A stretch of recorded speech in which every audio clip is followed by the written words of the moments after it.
Good evening.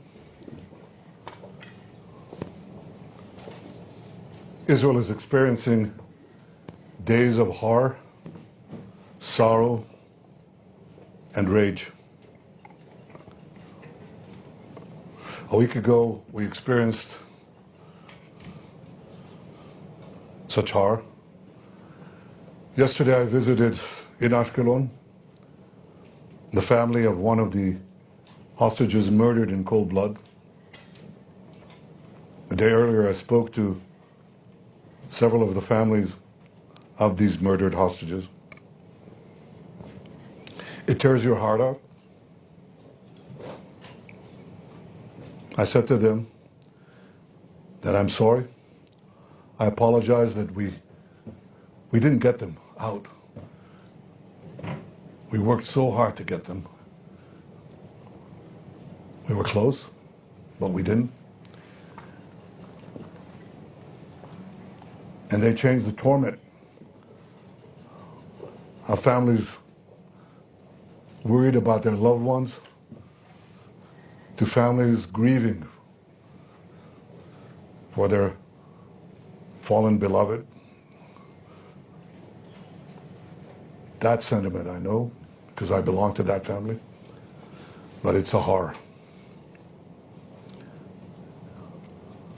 We also lost brave policemen and brave soldiers who are fighting in the Gaza front. And I embrace their families as well. All our people do.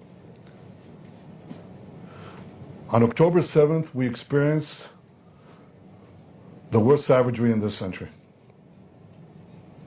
On October 7th, we experienced the worst savagery meted on the Jewish people since the Holocaust. These savages massacred our people, 1,200 civilians. They beheaded our men. They raped our women and then murdered them. They burned babies alive. They took 255 of our people hostages to their underground dungeons.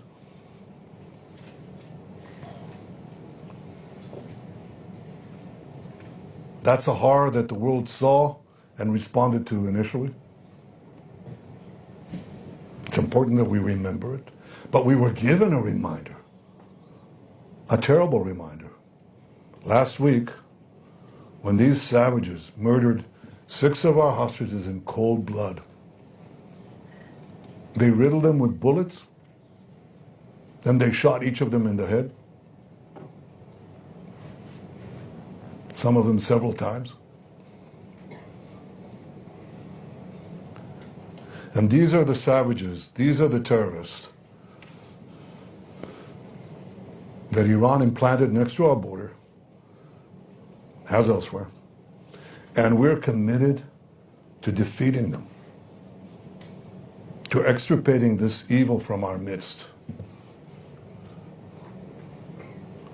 I want to talk to you today about some of the things that we must do to achieve that goal, including the questions of the Philadelphia corridor. But before I do that, I want to give your readers and viewers some context, because often you see maps of Israel, you think it's a Goliath. Well, I'd like to give you first an overview of where Israel is. This is the Middle East, and this is the entire Arab world, and this is Israel. It's one of the world's tiniest countries. I give it the thumb test. This is a big one, so you need a bigger thumb. But it's a tiny country. It's one of the tiniest countries on the planet. It's, I think, 1/10 of 1% of the territory of the Arab world. Maybe I'm wrong. Maybe it's 2/10 of 1%. It goes from the river is right here, that's the Jordan River, to the sea, the Mediterranean Sea. So when Hamas is talking about liberating Palestine from the river to the sea, basically what they're saying is destroy Israel. And the entire width of this It's probably around the width of the Washington Beltway. It's all together, it's its widest point, about 50 miles, right here. Tiny. And here's Gaza there. This is the red thing that you see here. That's Gaza. Now I want to zoom in. When I zoom in, remember how tiny this is. Remember the distances here. Now take a look. Here it is enlarged. This is Israel. This is the Mediterranean Sea. The Jordan River is right here. This is Egypt and the Sinai Desert. Now look at Gaza. Where is Gaza? Gaza is implanted in this tiny country, 30 miles from Tel Aviv, 40 miles from our capital, Jerusalem, 30 miles from Beersheba. These are three of Israel's largest cities. Gaza is within spitting distance to them. Israel, up to the disengagement agreement of 2005, Israel controlled this border under an agreement with Egypt after the Camp David peace accords. We controlled this part, which is called the Philadelphia corridor. I'll talk to you about that in a minute. Right down to Eilat in the Red Sea. This was our border. And while there was, I would say, a minimal amount of terrorism, we didn't really face a big problem. Let's zoom in on that a bit more. Here's Gaza Strip enlarged. Again, this is the situation in Gaza before the disengagement of 2005. And the Gaza Strip is firmly under Israeli control. We control the maritime border. You can't smuggle in weapons. They tried, but we stopped it. You control the land border, and you control this border between the Sinai Desert, Egypt, and Gaza, the Gaza Strip. It's controlled. This is the Philadelphia corridor. This is the Rafah crossing, controlled by the IDF. Now look at the distances from Gaza. It's 4 miles to another city in Israel called Ashkelon, where I visited that bereaved family yesterday. It's a population of 170,000 people. They're 4 miles away. But some of our communities, like Kibbutz Be'eri, which was one of the hardest hit, is 1 mile away from Gaza. Kfar Aza is less than 1 mile away. It's literally walking distance, okay? And so as long as we control this, these communities, sometimes they were harassed by this rocket or that rocket, but it was marginal. We controlled the security situation. But something happened in 2005. Israel unilaterally disengaged from Gaza. It just went out. It took out everything. It took out the army. It stripped, uprooted communities, took out 10,000 people. The army left the Philadelphia corridor. Here's what happened. This is Gaza after the disengagement. And Hamas now has a weapon smuggling operation nurtured by Iran, financed by Iran, supplied by Iran, delivered by Iran. And here's what happened. That Philadelphia corridor became completely porous. The other borders controlled by us. But once this was perforated, even though the policy of Egypt was to prevent it, it didn't necessarily work. It didn't succeed. And this border, once we left our side of the Philadelphia corridor, rockets went in, missiles went in, drones went in, ammo went in, weapons manufacturing equipment came in, tunnel drilling equipment came in. Once we got out, once we left the Philadelphia corridor, Iran could carry out its plan to turn Gaza into a base, a terrorist enclave that would endanger not only the communities around it, but would endanger Tel Aviv, Jerusalem, Beersheba, the entire country of Israel. It became a huge terrorist base because we left that corridor. So we vowed, or I would say all this, you have to understand that the centrality of the Philadelphia corridor to the arming of Gaza, to the arming of Hamas, and this all led to the October 7th massacre, which Hamas has vowed, proudly vowed, to do again and again and again. We vowed that they won't be able to do it. So we set, as far as Gaza is concerned, 3 war goals. The first war goal was to destroy Hamas's military and governing capabilities. The second was to free our hostages. And the third was to ensure that Gaza never again poses a threat to Israel. And all three of those goals, all three of them, go through Israel's control of the Philadelphia corridor. And it's obvious why. You want to destroy Hamas's military and governing capabilities, you can't let Hamas rearm. It's obvious. So you have to control the corridor. You can't let them have, by the way, it's not only to prevent them from terrorizing us, attacking us, it's also to prevent Hamas or any other terrorist organization from terrorizing the people of Gaza. Gaza cannot have a future if Gaza remains porous and you can enable rearmament of terrorists through the Philadelphia corridor. The second thing is to release the hostages. First of all, you can't prevent, if you leave this corridor, you can't prevent Hamas from not only not smuggling weapons in, you can't prevent them from not smuggling terrorists, hostages out. It's walking distance, nothing. They can easily smuggle hostages out here to the Sinai Desert in Egypt. They disappear. It's crossing distance. The distance is nothing. It's meters away. They cross the barrier above ground. They don't even have to go underground. They disappear in the Sinai, and then they end up in Iran or in Yemen. They're gone forever. And you need something to squeeze them, to prevent them, to put pressure on them to release the remaining hostages. So if you want to release the hostages, you've got to control the Philadelphia corridor. And the third goal of ensuring that we prevent Gaza from being again a threat to Israel, it's clear Gaza must be demilitarized. And it can only be demilitarized if the Philadelphia corridor remains under firm control and is not a supply line for armaments and for terror equipment. I think that's clear to most Israelis, to all Israelis. But a question has arisen. That may be the case. But why don't you leave Gaza for 42 days? You could come back. Well, aside from what I said, that they could smuggle the terrorists out, wait a minute. Come back. I want to show you what they've got under Gaza. I didn't show you that. So I want to show you that. This is what they have under the Philadelphia corridor. Just so you understand the supply lines we're talking about. This is one of the tunnels there. Look at the engineering. Look at the investment here. Look at what they've got. We've got dozens of such tunnels underneath the Philadelphia corridor. To give you an impression of the size of these things, this is a soldier. This is a tunnel. You could drive a truck through this. Yeah, indeed, you could. Here's a truck. Or it's a Humvee. This is a huge, huge problem. Now you're just going to walk away.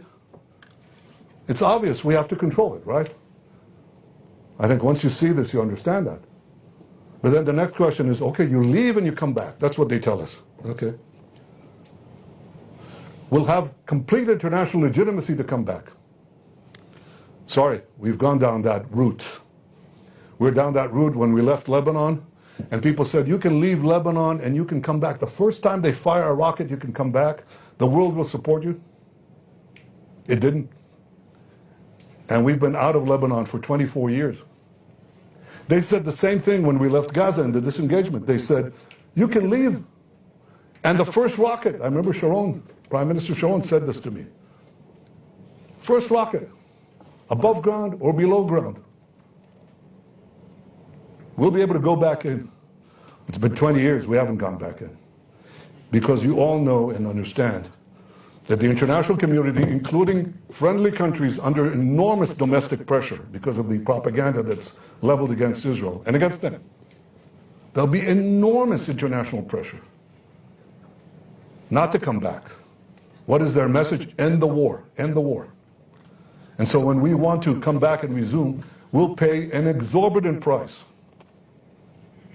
in many fields, including in the lives of our men. To come back, it's not just a military question. It's a military, political, strategic question. And we make that decision We're not going to leave. 42 days, we're there. I don't want to leave in order to come back in when I know that we didn't come back in, and it's not going to take another 24 years to come back in, and God knows what price we'll have, how many more massacres, how many more kidnappings, how many more hostages, how many more rapes. It's not going to happen. So people said, yeah, but if you stay, this will kill the deal. And I say, such a deal will kill us. And there won't be a deal that way. This is a false narrative. I'm willing to make a deal. I made one already. One that brought back 150 hostages, 117 alive. And I'm committed to return the remaining 101. I'll do everything I can to get them in. But leaving Philadelphia does not advance the release of the hostages, because the deal cannot be advanced. They'll give you a minor part, if they give anything. Keep the rest. Go and argue. You know when they started giving us hostages? When we went into Philadelphia, when we went into Rafah, when we controlled the Rafah crossing. That's when they felt the pressure. As long as they didn't feel the pressure, they wouldn't do it. The first batch, the first deal that we got was a result of our invasion, the military pressure we put in. They gave us the hostages. After that, they thought, well, we'll have the international pressure turn on Israel, so we won't have to make any concessions. But after Rafah, their tune changed. And they began to change. If we leave Rafah, if we leave the Philadelphia corridor, there won't be any pressure. We won't get the hostages. I said I'm willing to make a deal. The real obstacle to making a deal is not Israel. And it's not me. It's Hamas. It's Sinwar. On April 27th, I put forward a proposal by Israel, which Secretary Blinken called extremely generous. On May 31st, having met Blinken again, I said we agreed to the US-backed proposal, and Hamas refused. On August 16th, the US brought forth what they call the final bridging proposal. Again, we accepted, Hamas refused. On August 19th, Secretary Blinken said, Israel accepted the US proposal, now Hamas has to do the same. On August 28th, that's a week ago, the deputy CIA director said, Israel showed seriousness in the negotiations, now Hamas must make the deal. This was last week. So I ask you, what has changed? What has changed in this week? What's changed is that they murdered 6 of our hostages in cold blood. Now the world will seriously demand that Israel make concessions after this massacre? What message does this send to Hamas? I'll tell you what the message is. Murder more hostages, you'll get more concessions. That's not only illogical, it's not only immoral, it's downright insane. So it's not going to happen. We have red lines. Before the murder, they haven't changed. We'll hold to them. But we also have had flexibility.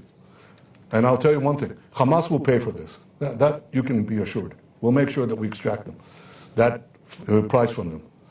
But we are firm on our red lines, including the Philadelphia corridor, for the reasons I described here.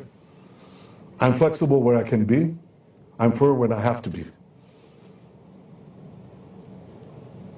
I think there is the possibility of getting this deal if we stick to this strategy. I said before, we got 150 hostages out because we combined a firm stance with military pressure. And I said that Hamas, after that, relied on international pressure, but it had weakened. And then we went into Rafah and the Philadelphia corridor, so it got strengthened. And they were beginning to balk.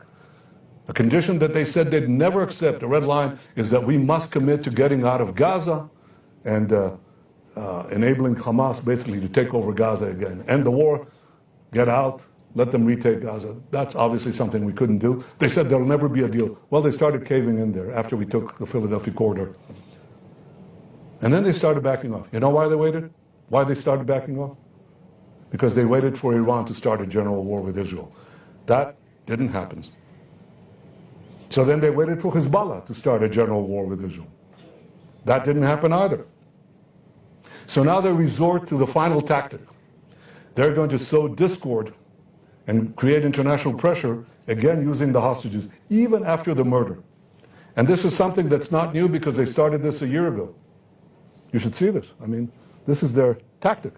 This is Hamas orders for psychological warfare found in Hamas underground command post on January 29th.